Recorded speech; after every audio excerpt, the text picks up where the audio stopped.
चुका है। मैनू भी ऐं लगता कि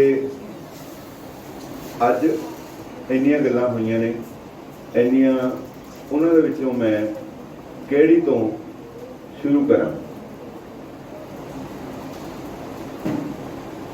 निबंध लेखक होना सर्वोत्तम लेखक होना होता है। सब तो औखा काम लेखनी दे विच निबंध लिखना होता है, क्योंकि मैं खुद निबंध ही लिखिया। जिहड़ा मेरा कॉलम है वो भी निबंध है। उस तो पहला मेरे कोल किताब सी कालियां लीकां, वो भी निबंध सी। उस तो पहला जिन्ने भी मैं लिखे निबंध, ਉਹਦੇ ਵਿੱਚ ਹਾਸ ਰਾਸ भी पैदा किया। हास रास की जगह पर ज़्यादा टकोरां पैदा कीतियां। किसी बंदे ने गुੱਝੀਆਂ सट्टां मारन वाला ਸਾਹਿਤ ਹੁੰਦਾ है। ਜਦੋਂ ਅਸੀਂ निबंध लिखते हैं तो वो गुੱਝੀਆਂ सट्टां ਵੱਜਦੀਆਂ ਤੇ गुੱਝੀਆਂ सट्टां मारन ਦੇ ਲਈ बहुत सोचना पैंदा भी ये गुੱਝੀ सट्ट ਤਾਂ मारते हैं तो ये किते मोड़ भी मेरे सिर 'ਚ ना ਵੱਜ जाए। ਹੁੰਦਾ इदां ही है। नावां तो बचना पैंदा, घटनावां तो बचना पैंदा। पर ਜਿਹੜੇ लोग निबंध लिखते हैं उन्हां दे अंदर हमेशा धुखदा रहिंदा कुछ ना कुछ। वो जिहड़ा अंदर धुखदा रहिंदा वो बड़ा खतरनाक हुंदा।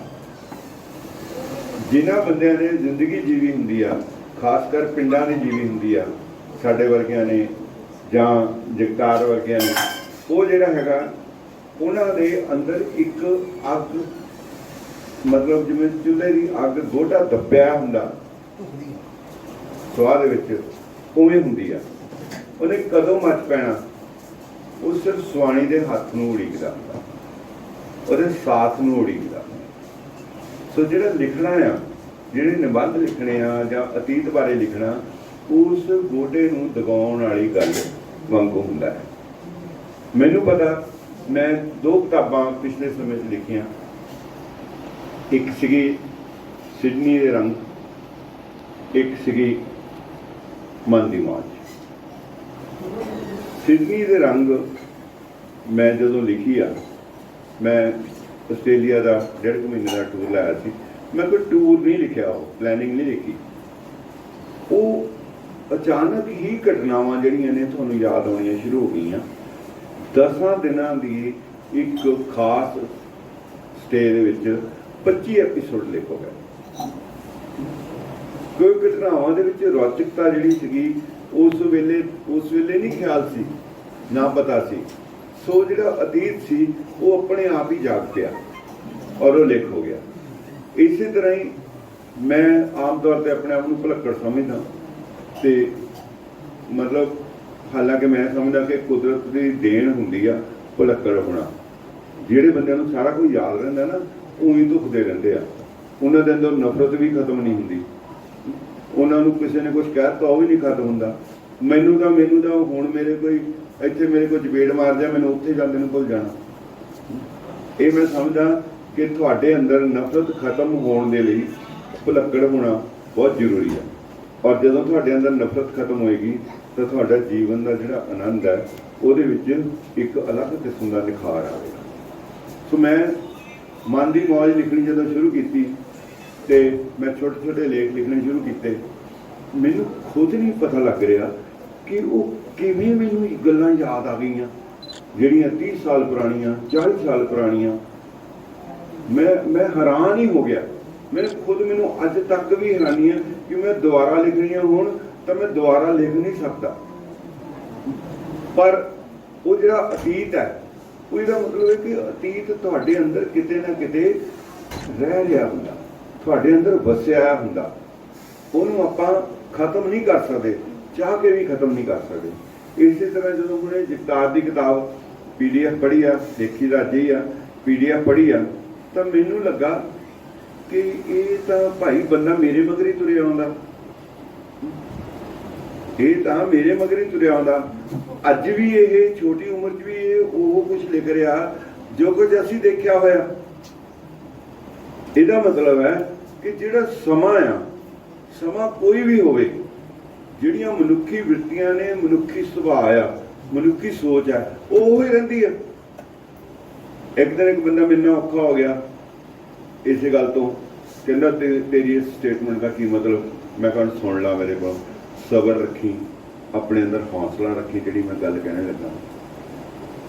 ਮੈਂ ਕਿਹਾ ਬਾਬੇ ਨਾਨਕ ਨੇ 550 ਸਾਲ ਪਹਿਲਾਂ ਲੋਕਾਂ ਨੂੰ ਅਕਲ ਦਿੱਤੀ ਸੀ, ਦੇਣੀ ਸ਼ੁਰੂ ਕੀਤੀ ਸੀ। ਮੈਂ ਕਿਹਾ ਅੱਜ ਤਾਂ ਹੀ ਨਹੀਂ ਆਈ।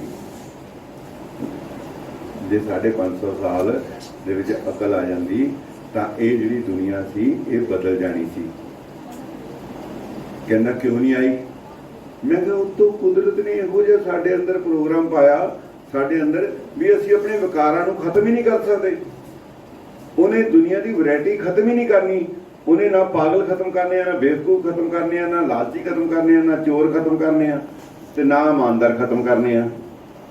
ਕਿਉਂਕਿ ਇਹਨਾਂ ਲੋਕਾਂ ਦਾ ਆਪਸ ਵਿੱਚ ਜਿਹੜਾ ਇੰਟਰੈਕਸ਼ਨ ਹੈ, ਜਿਹੜਾ ਆਪਸ ਵਿੱਚ ਵਰਤਾਅ ਆ, ਉਹਦੇ ਨਾਲ ਹੀ ਜ਼ਿੰਦਗੀ ਦੀ ਰੌਚਕਤਾ ਆ।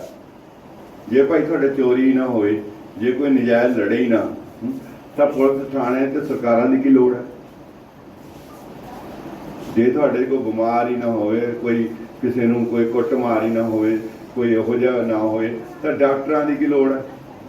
ਸੋ ਮਤਲਬ ਇਹ ਕਹਿਣ ਦਾ ਵੀ ਕੁਦਰਤ ਨੇ ਇਸ ਦੁਨੀਆ ਨੂੰ ਚਲਾਉਣ ਲਈ 60, 70, 100 ਸਾਲ ਜੋ ਵੀ ਰੌਚਕਤਾ ਪੈਦਾ ਕਰਨੀ ਆ, ਉਹਦੇ ਵਿੱਚ ਮਨੁੱਖ ਦੇ ਵਿਕਾਰਾਂ ਨੂੰ, ਮਨੁੱਖ ਦੇ ਸੁਭਾਅ ਦੀਆਂ ਵੈਰਾਈਟੀਆਂ ਜਿਹੜੀਆਂ ਨੇ ਉਹ ਪੈਦਾ ਹੀ ਕਰਨੀਆਂ ਨੇ। ਸੋ ਇਸ ਲਈ ਹਰ ਯੁੱਗ ਜਿਹੜਾ ਹੁੰਦਾ ਉਹਦੇ ਵਿੱਚ ਮਨੁੱਖ ਆ ਜਿਹੜਾ ਉਹ ਸੇਮ ਹੁੰਦਾ, ਉਹਦਾ ਕੋਈ ਫਰਕ ਨਹੀਂ ਹੁੰਦਾ।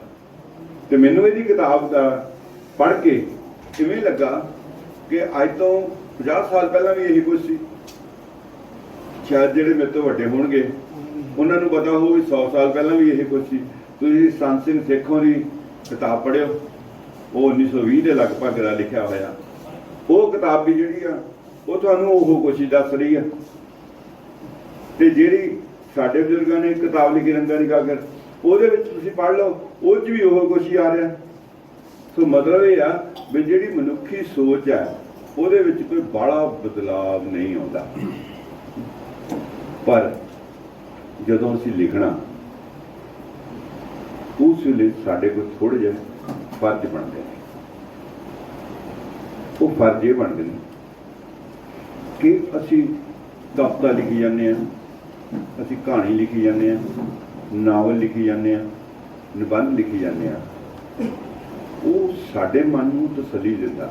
ਅਸੀਂ ਕਹਿੰਦੇ ਕਿ ਇਹ ਮੇਰਾ ਬੱਚਾ ਹੈ, ਇਹ ਮੈਂ ਲਿਖ ਦਿੱਤਾ, ਇਹ ਸਰਵੋਤਮ ਹੈ। ਦੂਜਾ ਬੰਦਾ ਪੜ੍ਹਦਾ, ਉਹ ਕਹਿੰਦਾ ਸਵਾਦ ਨਹੀਂ ਆਇਆ, ਇੱਕ ਕਹਿੰਦਾ ਵੀ ਕਮਾਲ ਦੀ ਗੱਲ ਹੈ। ਪਰ ਸਾਰਾ ਕੁਝ ਰਲਾ ਮਿਲਾ ਕੇ ਦੇਖਣ ਵਾਲੀ ਗੱਲ ਇਹ ਹੁੰਦੀ ਆ ਵੀ ਜਿਹੜੀ ਚੀਜ਼ ਤੁਸੀਂ ਲਿਖੀ ਆ, ਕੀ ਉਸ ਦਾ ਦੂਸਰੇ ਮਨੁੱਖ ਨੂੰ, ਸੁਸਾਇਟੀ ਨੂੰ, ਸਮਾਜ ਨੂੰ ਕੁਝ ਮਿਲਿਆ? ਉਹਨੂੰ ਕੁਝ ਮਿਲਿਆ ਕਿ ਉਹਦੀ ਸੋਚ ਦੇ ਵਿੱਚ ਕੋਈ ਮਤਲਬ ਕੀ ਕਹਿੰਦੇ ਆ ਉਹਨੂੰ ਆਪਾਂ, ਸੂਲ ਚੁੱਭੀ ਆ? ਅਗਰ ਉਹ ਸੂਲ ਚੁੱਭੀ ਆ, ਅਗਰ ਉਹ ਉਸ ਤੋਂ ਮੋਟੀਵੇਟ ਹੋ ਕੇ ਉਹਨੇ ਕੁਝ ਲਿਖਣਾ ਸ਼ੁਰੂ ਕੀਤਾ, ਤੇ ਮੈਂ ਸਮਝਦਾ ਕਿ ਤੁਹਾਡੀ ਰਚਨਾ ਦੀ ਫੇਰ ਹੀ ਪ੍ਰਾਪਤੀ ਆ। ਜੇ ਆਏ ਚਾਹ ਪਾਣੀ ਪੀ ਕੇ, ਖਾ ਪੀ ਕੇ ਚਲੇ ਗਏ ਤੇ ਉੱਧਰ ਹੋ ਗਏ, ਹਾਂ ਵੀ ਵਧਾਈਆਂ ਵੀ ਜਗਤਾਰ, ਤੈਨੂੰ ਬਹੁਤ ਵਧਾਈਆਂ, ਤੇ ਉਹ ਤਾਂ ਇੱਦਾਂ ਦੀਆਂ ਗੱਲਾਂ ਕਰਕੇ ਚਲੇ ਗਏ, ਉਹਦੀ ਕੋਈ ਵੈਲਿਊ ਨਹੀਂ, ਕੋਈ ਕੀਮਤ ਨਹੀਂ। ਨਾ ਜਗਤਾਰ ਨੂੰ ਕੋਈ ਫਾਇਦਾ। ਜਗਤਾਰ ਨੂੰ ਇੱਕ ਵਧਾਈ ਦੇਣ ਦੀ ਬਜਾਏ ਭਾਵੇਂ 5 ਲੱਖ ਵਧਾਈ ਦੇ ਦਿਓ, ਉਹ ਬੋਰਡਾਂ ਤੇ ਕਰੋੜ ਲੱਖ ਵਧਾਈਆਂ ਲਿਖਦੇ ਰਹੇ ਤੇ ਕਰੋੜ ਵਧਾਈਆਂ ਲਿਖਣ ਲੱਗ ਪਏ ਵੀ ਉਹ ਨੋਟ ਫੜਾ ਤੇ ਕਰੋੜ। ਇਹ ਕੋਈ ਮੈਨਾ ਨਹੀਂ ਰਖਾਉਂਦਾ। ਗੱਲ ਤਾਂ ਹੈ ਕਿ ਉਸ ਨੇ ਜੋ ਲਿਖਿਆ ਉਹਦੇ ਵਿੱਚੋਂ ਤੁਸੀਂ ਗ੍ਰਹਿਣ ਕੀ ਕੀਤਾ? ਕੀ ਤੁਹਾਨੂੰ ਆਪਣਾ ਕੁਝ ਯਾਦ ਆਇਆ? ਕੀ ਤੁਹਾਨੂੰ ਕੋਈ ਇਹੋ ਜਿਹੀ ਵਿਲੱਖਣ ਗੱਲ ਚੇਤੇ ਆਈ ਜਿਹੜੀ ਕਿ ਤੁਸੀਂ ਵੀ ਸਮਾਜ ਦੇ ਨਾਲ ਸ਼ੇਅਰ ਕਰ ਸਕੋ? ਔਰ ਹੁਣ ਜਿਹੜੀ ਗੱਲ ਹੈਗੀ ਆ ਉਹ ਇਹ ਆ ਵੀ ਇਹ ਸਾਰੇ ਕੁਝ ਦੇ ਲਈ ਸਾਡਾ ਜਿਹੜਾ ਸੋਸ਼ਲ ਮੀਡੀਆ ਆ ਉਹਨੇ ਬਹੁਤ ਹੀ ਫਰਕ ਪਾਇਆ, ਬਹੁਤ ਫਰਕ ਪਾਇਆ।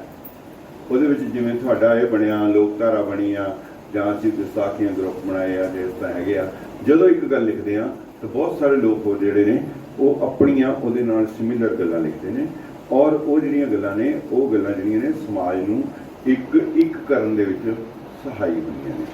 ਔਰ ਇਹੀ ਗੱਲ ਜਿਹੜੀ ਆ ये बहुत इंपॉर्टेंट है। तो मैं बोलण नूं तां होर भी बहुत कुछ है, पर आखिर ते मैं सिर्फ तुहानूं इक्को गल कहनी चाहुंदा कि जीवन दे विच चंगा मंदा जिहड़ा आ वो हुंदा रहिंदा, पर मेरे नाल भी होया। पिछले 2 महीने पहला मेरे पत्नी जिहड़ी सी वो स्वर्गवास हो गई, कईयां नूं पता भी होना साडे चों, ते असीं ਉਹਦੀ याद दे विच एक हर्बल गार्डन बना रहे हैं लुधियाने तो 6-7 किलोमीटर है उरे। असीं एक हर्बल गार्डन बना रहे हैं। उस गार्डन दे विच असीं 2 पोर्शन ने, एक विरासती रुखां दा ते एक जिहड़ा हैगा आ जिहड़े औषधिक हर्बल जिहनूं आपां कहंदे आ उन्हां रुखां दा हैगा। ਉਹਦੇ ਲਈ ਮੈਨੂੰ ਤੁਹਾਡੇ ਸਾਰਿਆਂ ਦੇ ਸਹਿਯੋਗ ਦੀ ਲੋੜ ਹੈ ਕਿ ਤੁਸੀਂ ਕਿਤੇ ਕੋਈ ਰੁੱਖ ਇਹੋ ਜਿਹੇ ਦੇਖੇ ਨੇ, ਉਹਨਾਂ ਨੂੰ ਮਲਟੀਪਲਾਈ ਕਿਵੇਂ ਕਰਨਾ ਉਹ ਮੈਨੂੰ ਕਰਨਾ ਆਉਂਦਾ। ਕੋਈ ਵੀ ਰੁੱਖ ਹੋਵੇ, ਮੈਂ ਕਿਸੇ ਵੀ ਟਾਹਣੀ ਤੋਂ ਜਾਂ ਬੀਜ ਤੋਂ ਉਹਨੂੰ ਰੁੱਖ ਬਣਾ ਸਕਦਾ। ਉਹ ਜਿਹੜੀ ਐਗਰੀਕਲਚਰ ਦੀ ਟੈਕਨੀਕ ਹੈ, ਟਿਸ਼ੂ ਕਲਚਰ ਦੀ ਜਾਂ ਇਨੋਕੂਲੇਸ਼ਨ ਦੀ, ਉਹ ਮੈਨੂੰ ਆਉਂਦੀ ਹੈਗੀ ਹੈ ਅਤੇ ਉਹ ਜਿਹੜੇ ਅਸੀਂ ਕਰ ਸਕਦੇ ਹਾਂ। ਸੋ ਜੇ ਤੁਹਾਨੂੰ ਕੋਈ ਪੁਰਾਣੇ ਰੁੱਖ ਹੈਗੇ ਆ, ਜਿਵੇਂ ਰੇੜੂ ਹੋ ਗਿਆ ਜਾਂ ਇਸ ਤਰ੍ਹਾਂ ਦੇ ਰੁੱਖ ਹੈਗੇ ਨੇ ਜਿਹੜੇ ਕਿ ਇੱਧਰ ਮਾਲਵੇ ਦੇ ਵਿੱਚ ਮਿਲ ਜਾਂਦੇ ਨੇ, ਪੀਲੂ ਹੈ ਜਾਂ ਹੈਗੇ ਆ, ਉਹ ਮੈਨੂੰ ਜ਼ਰੂਰ ਦੱਸੋ। ਉਹਨਾਂ ਨੂੰ ਆਪਾਂ ਜਿਹੜਾ ਹੈਗਾ ਆ ਉਹ ਕਰਾਂਗੇ। ਅਤੇ ਜਿਹੜੇ ਲੋਕ ਹੋਰ ਐਕਟਿਵਲੀ ਜੁੜਨਾ ਚਾਹੁੰਦੇ ਆ, ਜਿਨ੍ਹਾਂ ਨੇ ਕੁਝ ਰੁੱਖਾਂ 'ਤੇ ਕੰਮ ਕੀਤਾ ਹੋਇਆ, ਤਾਂ ਉਹ ਮੇਰੇ ਨਾਲ ਜ਼ਰੂਰ ਸੰਪਰਕ ਕਰੋ। ਨੰਬਰ ਮੇਰੇ ਲਈ ਕੋਈ ਸਮੱਸਿਆ ਨਹੀਂ, ਕਿਤੇ ਨਾ ਕਿਤੇ ਮਿਲ ਹੀ ਜਾਂਦਾ, ਜਾਂ ਮੈਨੂੰ ਤੁਸੀਂ ਜਗਤਾਰ ਬਣਾ ਤੋਂ ਲੈ ਲੈਣਾ। ਅਤੇ ਗੱਲਾਂ ਤਾਂ ਹੋਰ ਵੀ ਕਿੰਨੀਆਂ ਦੱਸ ਸਕਦੀਆਂ। ਪਰ ਬਹੁਤ ਬਹੁਤ ਧੰਨਵਾਦ ਤੁਹਾਡਾ ਮੈਨੂੰ ਸੱਦਣ ਲਈ।